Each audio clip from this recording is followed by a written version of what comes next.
दोस्तों नमस्कार। दोस्तों, मैं दीपक कुमार श्रीवास्तव स्वागत करता हूं अपने इस चैनल पर। तकरीबन 26 साल नौकरी करने के बाद तन्विक बाबू इसी महीने रिटायर होने वाले थे।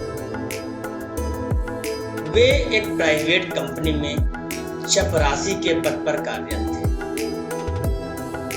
एक तरफ जहां तन्विक जी को इस बात का सुकून था कि चलो अब तो एक खड़ूस, बदतमीज और क्रूर बॉस से छुटकारा मिलेगा, वहीं दूसरी ओर उन्हें इस बात की भी चिंता सता रही थी कि रिटायरमेंट के बाद अब उनका समय कैसे बीतेगा और उन पर जो जबरदस्त आर्थिक जिम्मेदारी है वो उसका निर्वहन कैसे करेंगे।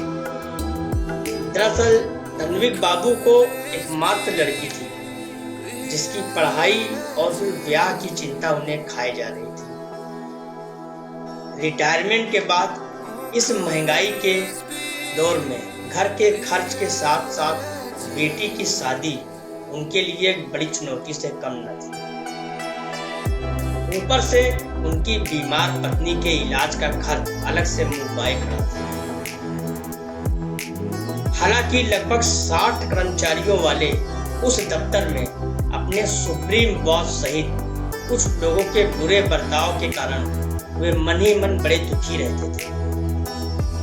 फिर भी जब महीने की 1 तारीख को उनके हाथों पर उनकी तनख्वाह आ जाती थी तब उनका सारा दुख दर्द थोड़ी देर के लिए फुर्र हो जाता था। तन्विक बाबू खुद भी शारीरिक रूप से दुरुस्त न थे। उनकी याददाश्त तो कुछ कमजोर हो ही चली थी। उनका हाथ भी कांपने लगा था। ना चाहते हुए भी कुछ न कुछ गलती अक्सर उनसे भी हो जाती थी। वे कभी दफ्तर की सफाई करना भूल जाते, तो कभी चाय में चीनी डालना भूल जाते, कभी कभार तो गंदे गिलास से ही किसी कर्मचारी को पानी पिला देते थे, जिसके लिए उन्हें कुछ न कुछ भला बुरा सुनना पड़ता था। फिर भी सब कुछ चलता चला जा रहा था। आखिरकार वो दिन भी आ गया जिस दिन तन्विक बाबू का दफ्तर में आखिरी दिन था। तन्विक जी वक्त से कुछ पहले ही दफ्तर पहुंचकर अपने नियमित कार्य में जुट गए। सब कुछ रोज की तरह ही था, बस आज दफ्तर में खामोशी कुछ ज्यादा ही थी।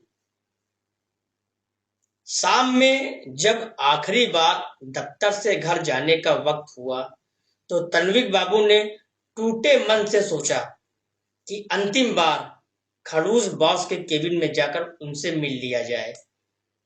लेकिन उन्हें बताया गया कि अन्य कर्मचारियों के साथ बॉस एक जरूरी मीटिंग कर रहे हैं।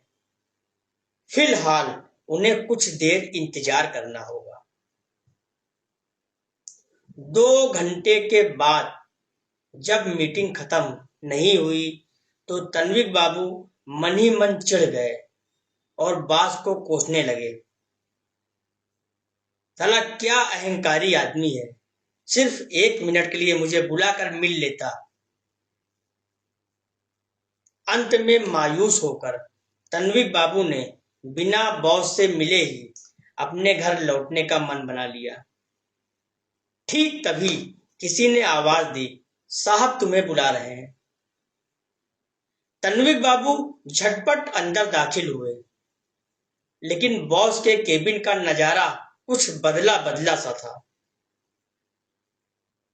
तन्विक जी को देखते ही सभी कर्मचारियों ने जोर से ताली बजाकर उनका गर्मजोशी से स्वागत किया। फिर बॉस ने मेज पर रखे एक केक को काटने के लिए तन्विक जी को धीरे से इशारा किया। पार्टी समाप्ति के बाद अब बॉस ने बोलना शुरू किया। तन्विक, हम सब ने आज मिलकर सामूहिक रूप से ये फैसला लिया है कि तुम्हें फिलहाल नौकरी से कार्यमुक्त न किया जाए और तुम्हारी सेवाएं पहले की तरह ही बहाल रखी जाएं। क्योंकि हमें एक ईमानदार, जिम्मेदार और वफादार व्यक्ति की सख्त आवश्यकता है। कुछ मामूली लापरवाहियों को अगर नजरअंदाज कर दिया जाए तो तुम एक बेहद ही कर्तव्यनिष्ठ व्यक्ति हो। तुम्हें तुम्हारी सेवाओं के बदले प्रत्येक कर्मचारी की तरफ से महीने के अंत में 500 रुपए दिए जाएंगे।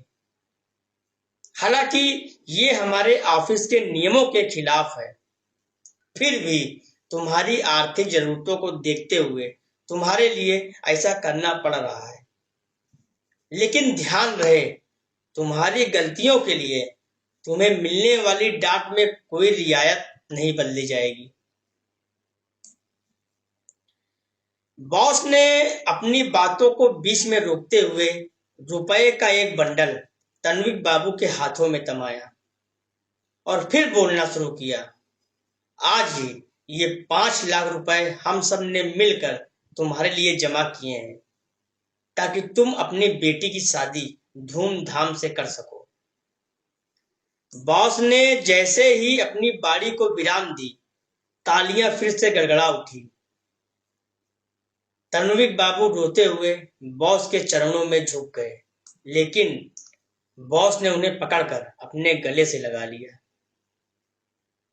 ऑफिस से निकलने के बाद डबडबाई आंखों को लेकर तन्विक बाबू अपने घर की ओर जाते हुए बस यही सोच रहे थे कि आज जिन लोगों को वो खड़ूस और बेरहम समझ रहे, वे हकीकत में कुछ और ही निकल गए।